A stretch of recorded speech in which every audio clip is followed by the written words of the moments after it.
Good morning, Peter. Hey, good morning, Stuart. Nice to be here. Well, thank you very much for joining this kind of special episode of Haverin About, where I am talking to some of the friends I have made along this journey as lung transplant survivors, recipients, however you like to describe yourself. And I'm very, very grateful for you joining. I've got three quite unusual guests who've all had interesting lives before their transplant, and I think they're highly relevant to their experience going through it because we share that as a commonality as the group of people that I'm interviewing. But perhaps I could start by asking you to introduce yourself and explain to the audience a little bit about who you were before you became lung transplant survivor. Thank you.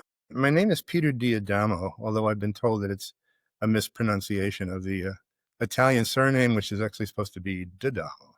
But I'm from Brooklyn, so here it is at D'Adamo. I have a background in medicine, a background in computer science. I am a dabbler, once described by somebody as, quote, an expert knob twiddler.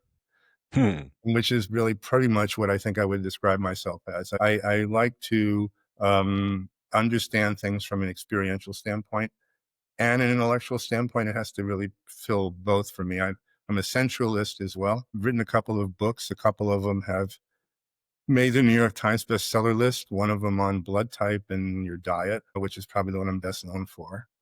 I'm the author of several software packages that look at genomic data for physicians, microbiome data for physicians. I'm a retired distinguished professor of clinical medicine from the University of Bridgeport. I am a proud father of two amazing daughters, one who is a software engineer, another one who has gone on to a career in medicine herself. Loving husband to an amazing woman for almost 4 decades. So my accomplishments really fall more into the traditionalist realm than anything else. I share a trajectory with Stuart having to do with our pulmonary history, and I think we'll get to that in a little bit of time. But that's how I got here, was through each of us reaching out to the other through social media. Yeah, absolutely. And Peter and I discovered each other on Substack.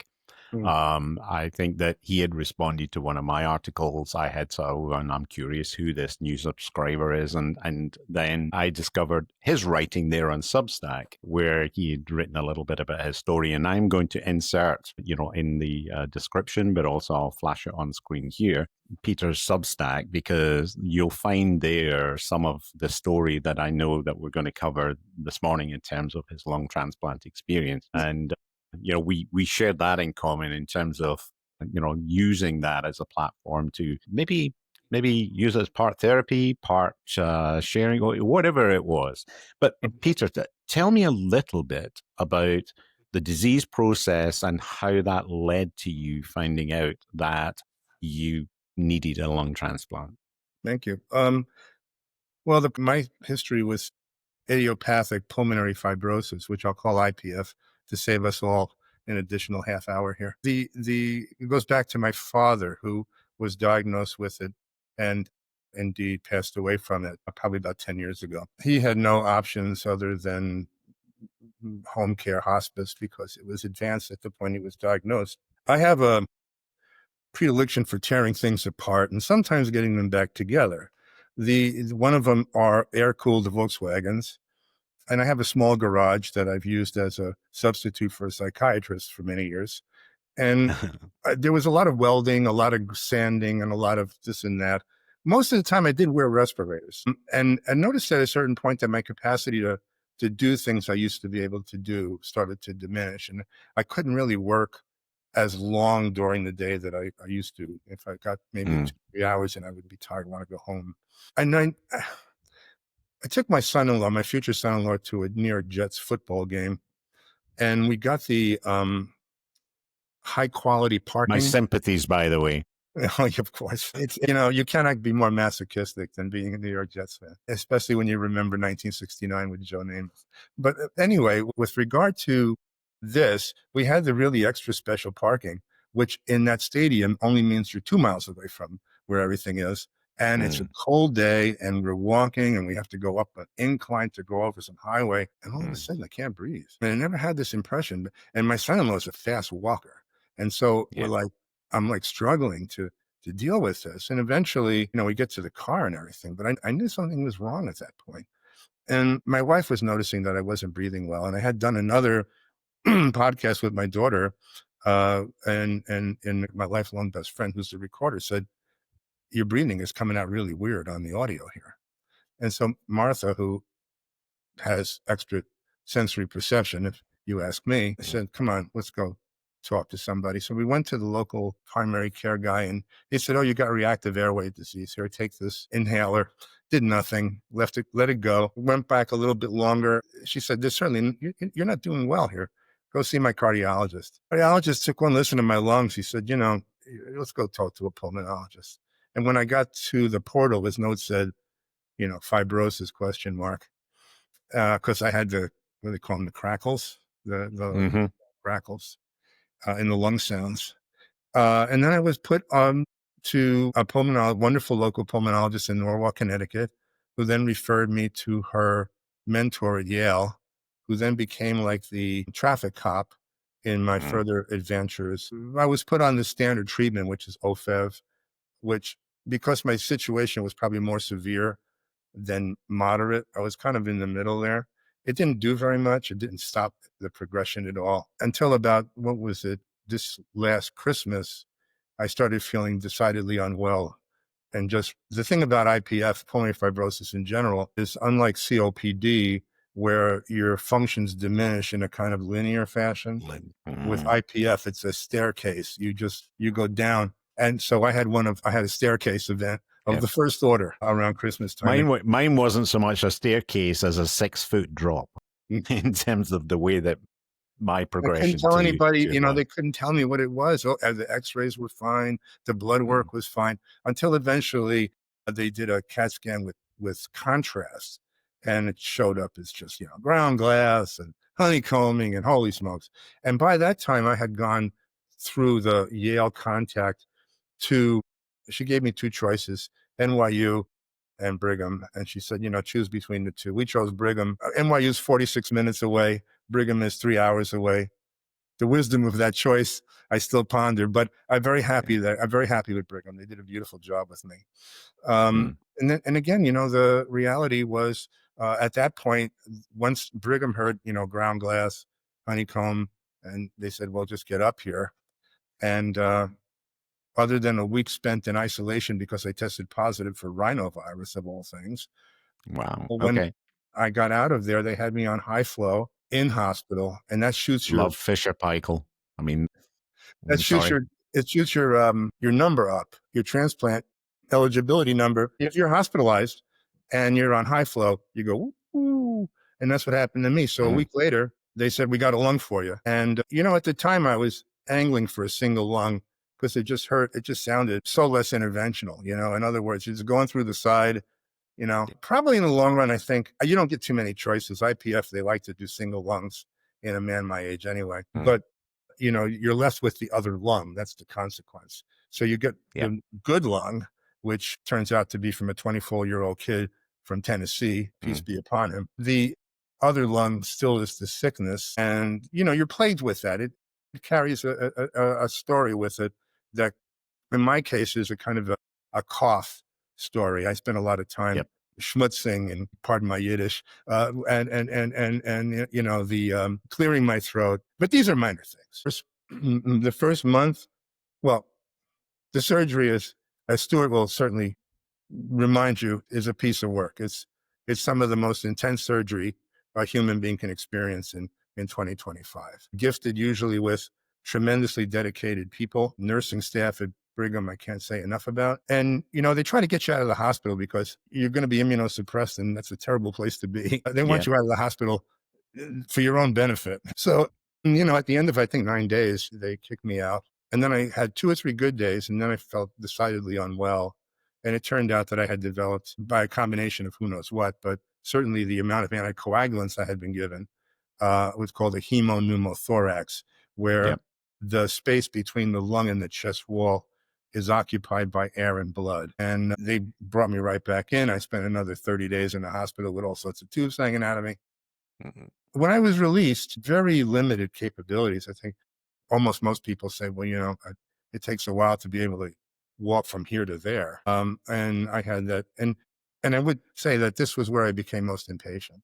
It's like, why do I read about people who get out in 7 days and a week later they're walking a mile and a half, and I can't go from my bedroom to my kitchen sink? But then the nurse, nurses are very grounding people. And I said, well, she says, after you, I'm going to see a guy who's in the ICU for 110 days. Yeah. So I said, okay, I take that back. I feel really good about all things, okay, I'll just wait. And that was what they would do. Just wait. It's going to get better. Just wait. It's going to Well, get better. it's funny, Peter, because I was one of those annoying people that you were just describing at the other end of the curve, to the extent whereby even when I was in the hospital and I was discharged after 11 days, I also had a little setback, not quite as severe as yours, but same issue. I had developed a pleural effusion, which is liquid fluid building up in between the wall of the lungs, the pleura, and the tissue. And that was obviously, causing my PFT to go, and it created, there's a fancy medical Latin term, yeah, anyway, whatever. Yeah, it Yes. basically means your lung is And compressed. I had both of those as a consequence Yeah, of the hemopneumothorax. yes. But the fascinating thing about the rehab effort was I was that annoying person. The first rehab session I ended up going to, I walked in and they had issued me, the aluminum Zimmer frame and said, "Don't walk anywhere without it because you'll be unsteady," and da da da da da. And I was like, okay. Well, I didn't really, at home, I didn't really use it. I was fortunate enough that we lived close enough to Vanderbilt to not have to go home. But I went in there, and my PT, Ashley, who I love with a passion, basically looked at me, and we were talking about goals and so on and so forth. And I said, "I'd really love to get rid of this walker." And she said, "Do you need it?" I said, "I don't know." I said, they told me I need it because I'll be unsteady and I shouldn't fall because of the all the wiring and plating, and my, everything is still knitting together. And she said, "Okay, without it, just walk 12 steps that way, turn and come back." And so I did it. And she went, "Good, we'll fold this up and put this away and you're never going to see it again." And I was like, small victory. I just believe that my donor, gifted me some highly compatible tissue. And that's why Here I've you been are. able to thrive. Here we are. It gets better. The care gets better. We learn from each failure, each success. Yeah. Medicine learns a little something. If you've been moved by today's stories, please consider becoming an organ donor. In the United States, go to organdonor.gov, and in the UK, organdonation.nhs.uk. Be someone's hero. We've talked about the AlloSure test, and Yes. whatever it is, if it's valuable, I know it's valuable for kidney transplants, or Brigham is big on it for lung. Thankfully, my AlloSures are super low, which means Yeah. that the risk of rejection. But Brigham seems to put enough stock into it that my last visit, which was 2 days ago, now the AlloSure was super low, like 3 months in a row. They said, "Well, we'll do a bronchoscopy at your 1-year marker." So it's like, okay, great, thank you. Because and most people don't know this, but bronchoscopies are far from pleasant. They are not pleasant, and they're highly risky for Yes. Peter. Talk a little bit about that, because I don't think people realize other solid organs are typically, in terms of transplants, are typically encapsulated in the body. The lungs are the one set of transplant organs, other than skin grafts, but in terms of solid organ, I think we need to sort of, focus on that. They are exposed to the environment because that's their function, is to take what's out here, this air mix that we've got, and convert it into oxygen. So when they do a bronchoscopy, yes, they're passing a tube down there that has the potential to introduce infection. But then the annoying thing is they poke holes in you to take tissue samples. So the thing I always felt about the bronchoscopies is I always was like, here is something that, aside from that you can actually get, there's a risk of injury just from the process, but it's also opening up that tissue and exposing it, because you carry on breathing and you're introducing the stuff that is in the air into what is essentially now an open wound. that is very moist, very warm, and very happy. Ideal Not to place for mention what it does to bacteria. your ability to swallow Yeah. afterwards. And I just recently got the ability to swallow pills again, and it took a while for it to return. But, you know, actually, my team thought that was kind of odd. They said it usually doesn't return. But anyway, I'm happily able to report in my case, my ability to swallow pills came back. But Yeah. again, it's one of those things we were talking about, how we'll look back on bronchoscopies as a Bronze Age type approach to this situation, Absolutely. where you've got a test for cell-free DNA that goes Yeah. down to the genomic level and says, for the listeners here to understand, um, I have a new lung on my left side, and the process of rejection involves the immune system destroying that tissue. When that occurs, cells bust open. And when they bust open, they release their genetic material. The genetic material inside my donor lung is different than mine. So they Mm. can go looking for this DNA that's different than mine in my The bloodstream variant. and backpedal to calculate how much damage this new lung is undergoing by virtue of how many cells got busted up by the Yeah. inflammation from the rejection. Yeah. And it's a neat little test because it's a blood test. Yeah. And, I mean, I had a funny story here because one of the problems I have from the fact I have one bad lung still inside of me is I have a somewhat persistent cough, which has been behaving itself rather well this afternoon. So I'm grateful Mm. for that. But when I went to get the bronchoscopy, the nurse said, "Is there any questions you have?" And I said, "Well, what's one of the downsides?" Well, she said, "There's a lot of them." And she went through the list. You could be bleeding, you could blah, blah, blah. She said, "You could be coughing a lot." I said, "Oh my God, I cough a lot already." So at the end of the bronchoscopy, I was coughing like you wouldn't believe. I mean, it was one nonstop cough. One of the nurses walks by the bay that I'm in and says, "Do you want something for that?" And I said to myself, "Well, yeah, sure." She said, "Well," I said, "What do you do?" She said, "Well, we used to give you some fentanyl."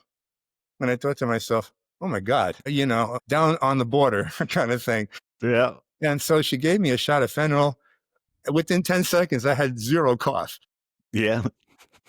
But I was sitting there wondering, I was looking for why people took this stuff. I didn't Mm. get any more euphoric or anything. And, Yeah. it was interesting.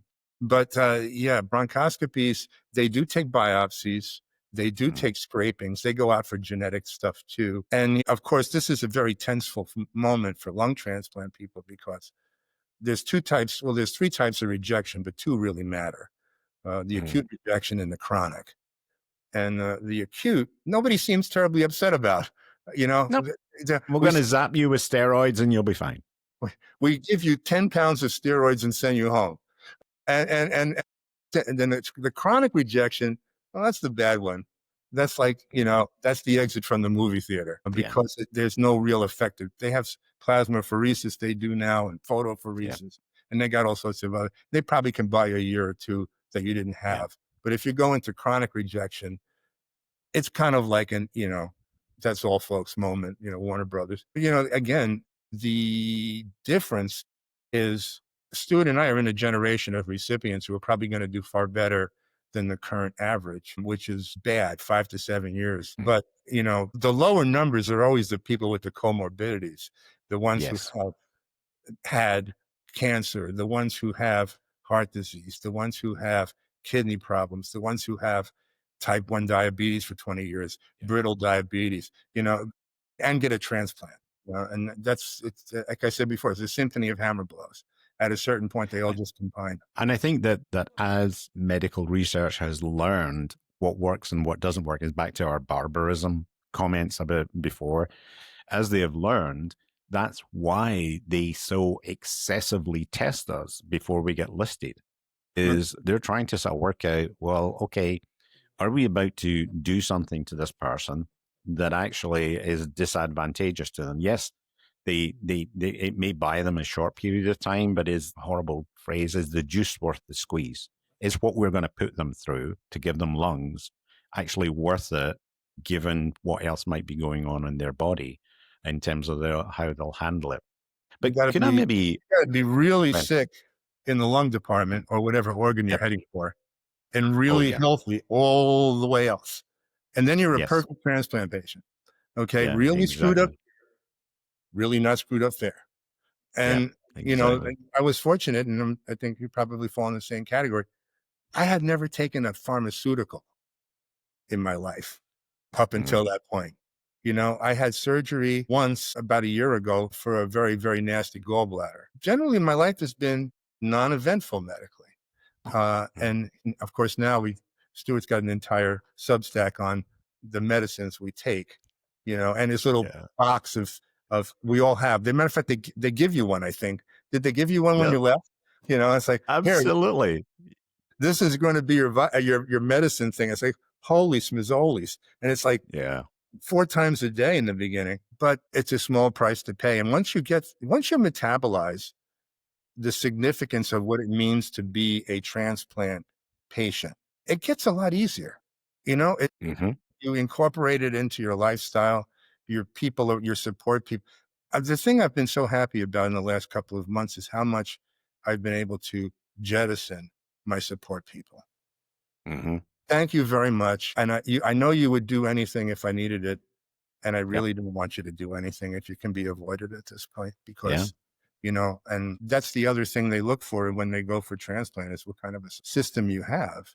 Yep. And if you're not healthy, So let's and you, talk about that a moment because, you know, you described, I know, and in the part that I recorded with my daughter and in this episode, so it'll be a prior episode, she talked a lot about the impact on our family. And we're a very tight nuclear family in terms of the four of us, me, my wife, my son, and my daughter.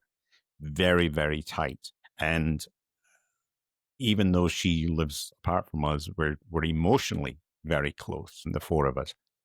I want to have you talk a little bit about the impact of what has happened over the last couple of years to you, given the 40 odd years with Martha, two amazing kids who have gone on to have terrific careers. Talk about what this meant when suddenly dad was on a trajectory not to be there. interesting question. I'm sure that you identify with this. I'm more comfortable delivering than I am receiving. And so I think I was a attentive father. My marriage was always very strong. My relationship with my two daughters is I can't ask for something better. Matter of fact, when I was getting set up for surgery, both took off months from work to come and stay in Boston. The one who's in New York came. The one I have one daughter who lives in Boston. Mm, And they were helpful to me, but they were so much more helpful to my wife, who could be helpful to me. And so mm, it's kind of like a pyramid structure, in that most of the things I want done to me or the help I want given to me, I want to come from my mate. Okay. But she's going to also need someone to order dinner when they go back to the yep. apartment that night. And so that was the greatest thing. And I think that's probably the great unfairness of transplants, in that you have to have something like this before they even consider you, because you can't just take your bag of clothing and walk out of the hospital post transplant and go home and be by yourself. This is categorically impossible. Absolutely. Yep.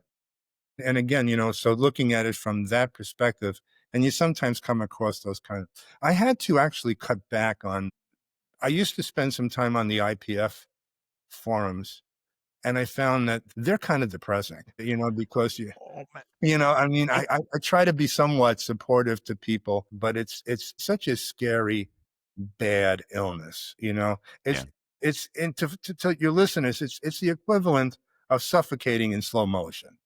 Yeah. Okay, and watching your capabilities be increasingly linked initially to a tether, a hose, and then eventually to something that limits your ability to get out of bed.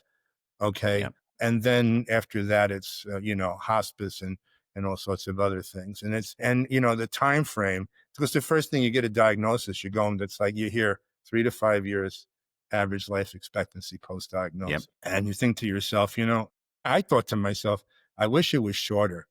I mean, Yep. this is just long enough to prolong the misery, the suffering, Hmm. the anxiety. and again, would have, I mean, we're so fortunate, both of us, that we didn't, that wasn't the capstone of the story. We went beyond that endpoint to something that we have no knowledge of yet what will be, but it is our great stroke of fortune and luck. And we should keep in mind that somebody always made the ultimate sacrifice for this to occur. And Yeah. that there's been a lot of talk, especially a New York Times article, on how Mm. transplants are funky businesses with funky business practices and all sorts of other things. And all it seemed to do was make a lot of people really desirous of getting that little icon taken off their license that said they were a transplant person, Yeah. a donor. And that to me it was so sad, because it was one big nothing. Mm. You had a couple of cases where somebody obviously had been thought to be in a brain dead situation or a cardiovascular death situation, and they weren't. Okay, Yeah. that's that just points to better protocols and procedures. And Yeah. that's all you need to fix it. And these occurred in some really weird rural type hospital situations. These were not Mm. your major transplant centers. And when you see that erosion of altruism that's required for this to occur, for you and I to have this Yeah. conversation today. And I think I'd like to come back to, you obviously know little details about your donor, and I'm going to come back to that because similarly, I know exactly who my donor is. I was reached out to by his mother in response to my letter that I had sent, because I did that at 6 months, etc. But your point on this New York Times article is so well put. And I think it's one of the reasons that, because this podcast is predominantly about health information technology and the business of selling technology to hospitals, etc. That's what Bethany and I have created, because that's been our career in life. And so Haverin About is predominantly that.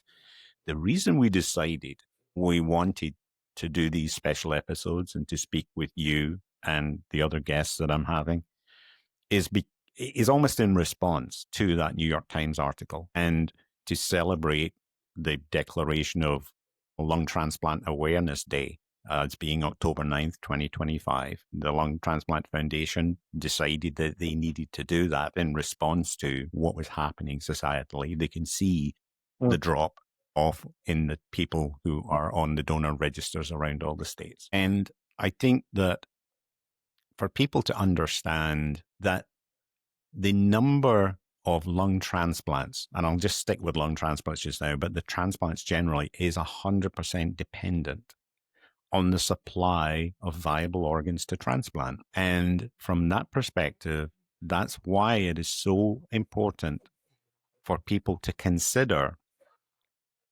the sacrifice that our donors made and their families made emotionally, in terms of having put that signature on or made that check mark on the driver's license application, going to the national sites, going to the Donate Life sites in each state and saying, I'd like to be an organ donor. If you've been moved by today's stories, please consider becoming an organ donor. In the United States, go to organdonor.gov, and in the UK, organdonation.nhs.uk. Be someone's hero. But Peter, let me ask you a little bit about, what you do know about your donor. I know it's still relatively early in your kind of since you've had your transplant. It's only been 6-7 months, I but know tell only me a two little bit. things. He was a male, 24 years old, from Tennessee. So I don't know. Usually I walk around with a University of Tennessee baseball hat on as a kind of a tribute. And that's it. I do plan at one point to reach out to the family, at least, and express my gratitude. The interesting thing most people would be unaware of is just how few lung transplants are actually done in a year. I Yep. think it's around 2,500, maybe. They broke 3,000 last year. The latest, for 2024, UNOS put out the data and they just broke 3,000 because thankfully, post-COVID, everything took a dip in COVID because they were so busy caring for our broad community in terms of the impact from a pulmonary disease perspective of the impact of COVID, that all of the elective surgery just absolutely got hammered because they were too busy dealing with the pandemic. And so lung transplants took a dip there, and then they've been recovering. And so most of the major centers have ramped up their, I know Vanderbilt has significantly ramped up their activity. Even here at Mayo Clinic in Rochester and down in Jacksonville, they've ramped up their activity. So thankfully, that is happening. And so there's more technical capacity, but it is still constrained I think by the there's, availability of organ. I want to recommend that the listeners go to Stuart's Substack and look at his entry where he provides all the data on the lung transplant. That's really where I became a fan. It's meticulously crafted, and a lot of it is so usable. I'll put a link there. We'll put a link in there. As a matter of fact, Yep. one of these days, I'm going to steal some of it for an entry on my own. Picasso said, great artists, no, poor artists copy, great artists steal. Right. I like Tom Lehrer's version. He has a very fun, popular song from the late 50s. And my favorite line in it is about a a Russian physicist. And it's very funny. There's one great line in there: plagiarize, plagiarize, let no one else's work evade your eyes. And I've loved that line ever since, because yes, it's humorous from a research scientific perspective, but it's also very true.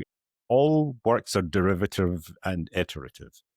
Well, there's nothing new under the sun, they say. Ultimately, though, I would say go to that page and educate yourself about the actual practical realities centered around lung transplantation. If I remember correctly, I don't know if it was on your page or not. Generally, there's about 10,000 people who could have got a lung transplant Yep. who didn't get one.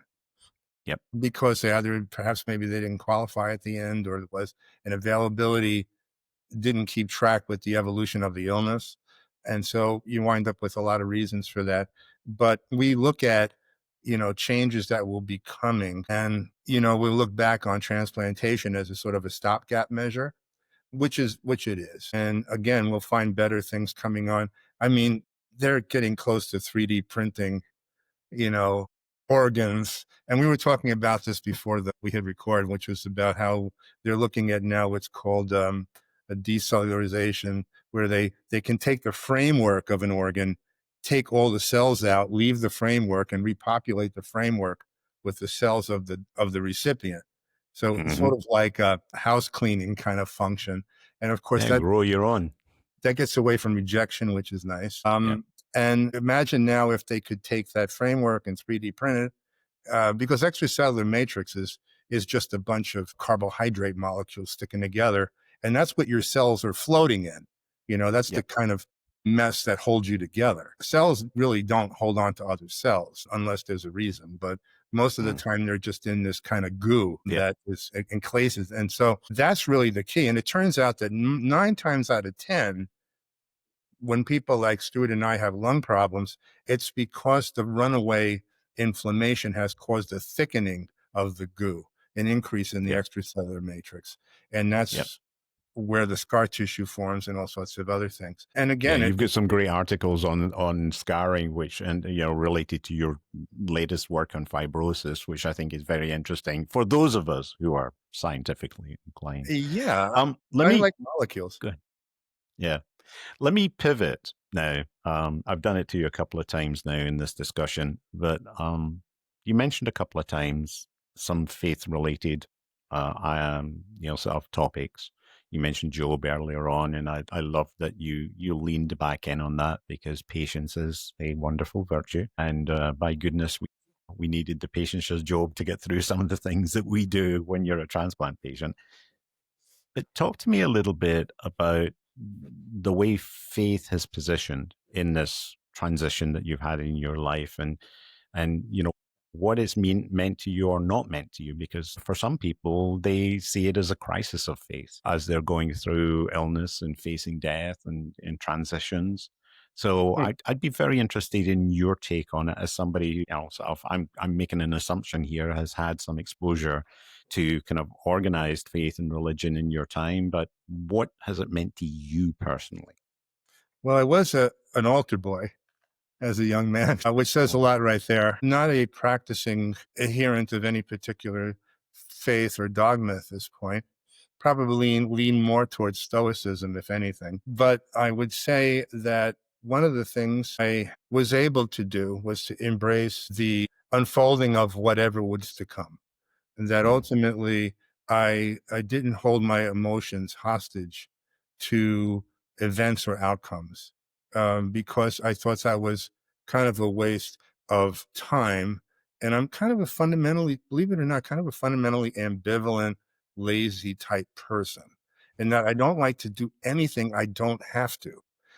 It's, and just we, real, we we share so much in common, Peter, and we've only recently met. It's incredible.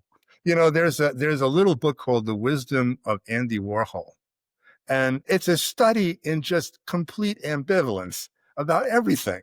And I think I'm not ambivalent about everything. Obviously, I care about Mm, my family. Obviously, I care about society. I care about the planet. But I don't care about things where caring would not matter whatsoever. Okay. So it turns out, that caring will accomplish nothing here. Okay. So yeah, let's not care. Let's just kind of do the best we can with what we got. Let's educate ourselves. Let's get smarter. Let's learn. I mean, uh, I've always been a more person who, if I can teach myself anything, I will. Let's get on top of what we know. And here's an interesting thing I always found was, doctors have a problem with super educated patients, because oh they say, yeah, well, my medical degree does not equal your Google. They have that on their coffee cups. And again, I think that's kind of a sad statement. It's utterly way too defensive given the nature yes, of things. And here's why. Yes, it's true. As a physician, you have inordinately deep and broad knowledge.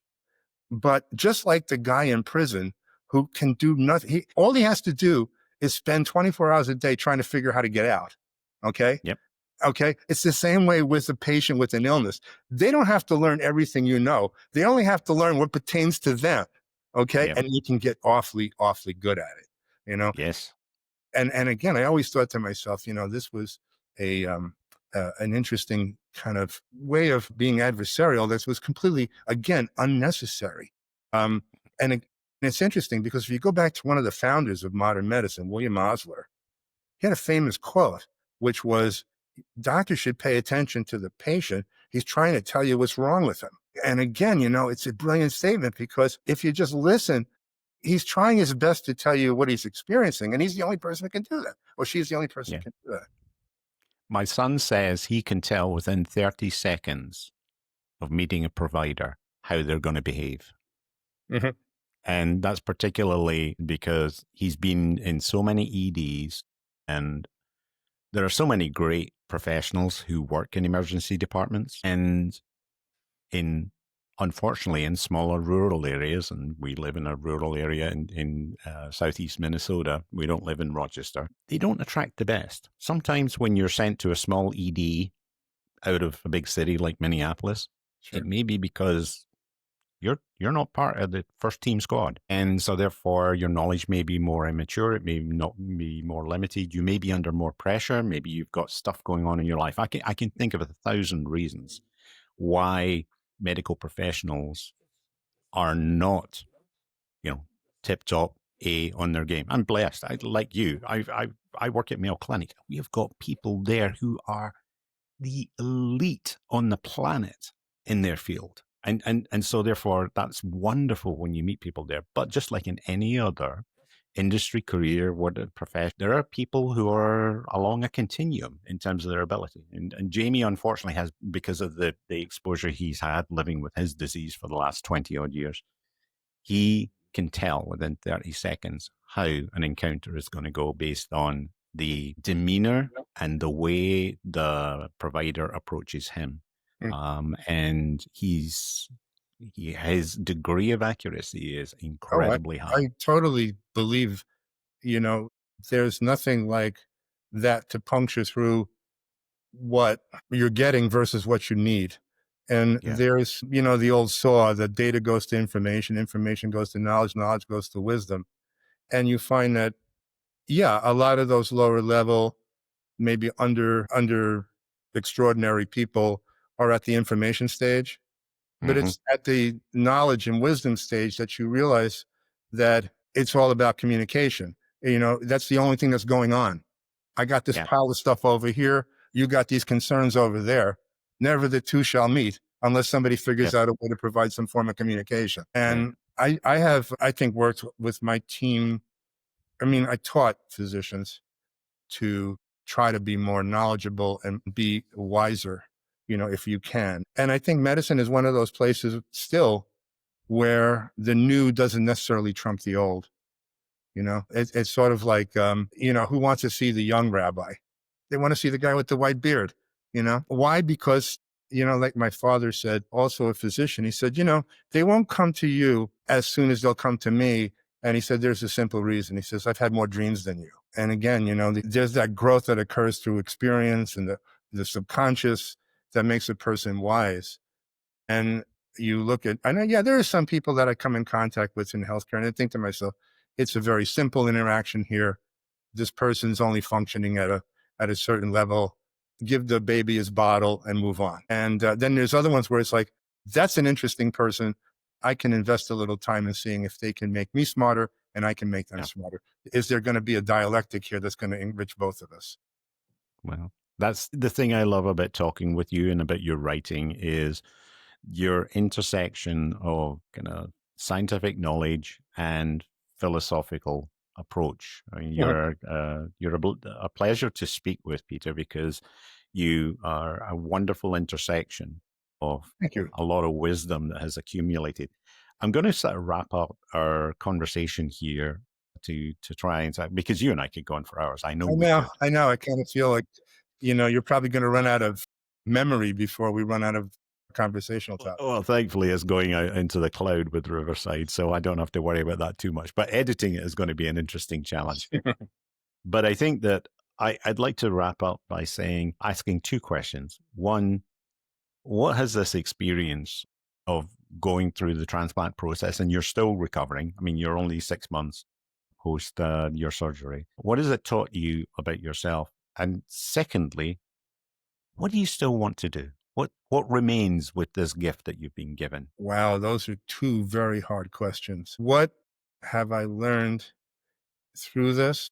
That I am a body attached to a mind is probably the most significant thing. I spent the majority of my life here, and whereas I was physically active to a degree, I never paid much attention to my body. It never malfunctioned all that much. And so the idea that I was a thing that got things done to it was kind of an awakening experience, that I was a kind of a vehicle for myself. And in a way, sobering, because I prefer to be an ethereal being, you know, than attached to the floor. But the notion that, you know, I wasn't going anywhere. The other thing too was how much we are attached and rely on other things and people at a certain point as we get older and we become more infirm. And I think to myself, how unequal this is. Mhm. That here I am, you know, Medicare Part A, Part B, whatever I have, I don't even know, but, you know, it takes care of things. And I'm sure, you know, we're in that pseudo Bronze Age where this all happens. I would like to see it happen to anyone who requires it. I think it is a basic human right to that. It shouldn't be something that I have and someone else doesn't. Mm. And I'm sort of trying to justify that to myself. So I figure the best answer to that question is to find some noble pursuit that I can do, such as helping others or whatever. And I think most people who go through this, there's a brotherhood that's looking for people to help. I met a guy in a phlebotomy lab at Brigham, completely out of, you know, out of a serendipitous situation. And we get Yeah. talking, and he's a lung transplant 11 years. Well, this guy's adopted me. I get a call from him every week, and we Yeah. talk about everything. And you know, I think that that's an important part of what I see myself doing. I think this is great. This is why I wanted to do this with you. If there's Well, any thank little you. bit of my experience. And I've shared so much of my process on social media. And, you know, there's a part of you that wants to be very quiet about being sick, especially Yeah. if you're in healthcare, because it makes you appear a failure. Well, why Yeah. didn't he take better care of himself? I was a little Yeah. bit off the hook because I got the genetic thing, but Yeah. the end result was I decided I'm just going to go completely clean with this. And I became the recipient of just a huge amount of affection and love of people who were just encouraging and sharing with this journey. And I think that's something that came out of nowhere. I never expected it. I've never really done anything in life with the expectation that there was some sort of response like that. Maybe I'm just a kind of cynical type of person, but again, the question of what it is, what it means to me is I'll be trying to answer that question for the remaining time I have on the planet. Yeah. And I'm going to, before I close here, I'm going to share, because I was determined that I was going to not be a sick person. Okay. I wasn't going to be defined as sick, even post my surgery. I wanted to do that 5K. I wanted to get back to work full time. I wanted to continue my career. And that was my attitude was I am, no, I'm not going to sign up for disability. No, I'm not going to do this. I initially had posted so that people could know what had happened to me on my LinkedIn that, I'd gotten ill, I'd had a lung transplant. So there was a post that existed that was there. About 3 months in, as I was going back to work full time, obviously my immediate work colleagues and a lot of my professional friends had known that this was there because I put it out on LinkedIn as well as friends and family on Facebook. I took that post down because I suddenly became very concerned about people's perception of me as, the old sick man. Compromised. And yeah, and therefore that would affect, ageism is tough enough Mm. in professional careers, as people rise and fall in their careers, and very few are allowed that meritorious wisdom path. So a lot of us kind of start to fall off the curve in, career wise. And I didn't want that to happen. Practical reasons, I'm still supporting 3 adults, one of whom's very sick, Sure. and Sure. my wife, who has been dependent on me for all of our life together, because that's the deal we made. So therefore, I wanted to do that. I've kind of, in the last year, I start wearing my lung transplant much more as a badge of honor Mm. and as, my academic awards of surviving this aspect of life as being something that very few people are able to go through this and come through, which is why I wrote the Invictus article. Mhm, mhm. It was really about, no, not only does this not define me, it is part of me. It is me. And so therefore taking that lung transplant story forward, which is a very selfish way to end our wonderful conversation, Peter, because this has been about you. But I thought that your comment on that was something that I just had to My, resonate my against. the benefits of lung transplantation. I got a parking spot that I never had before, with the wheelchair thing. My wife gets us always a table all the way in the corner of the restaurant. Yeah. You know, he's a lung transplantation. And Yeah. and everybody goes, you know, like nobody's ever heard of this, you know. Yeah. But it's an interesting thing. You don't have to know anything about lung transplantation to know endogenously that is a big fin piece BFD. Yeah. and come with consequences because man, I get white glove treatments. We need to be away from everybody because he's a lung transplant patient. And again, so My funny story on that is my daughter is the one who is like very, very aggressive, whenever we do anything together. But I have a now 5-year-old granddaughter, but for her last birthday when she was 4, we went to Disney. And I masked, I was carrying my Purell, I was doing all the things, and we were Disney World down in Florida.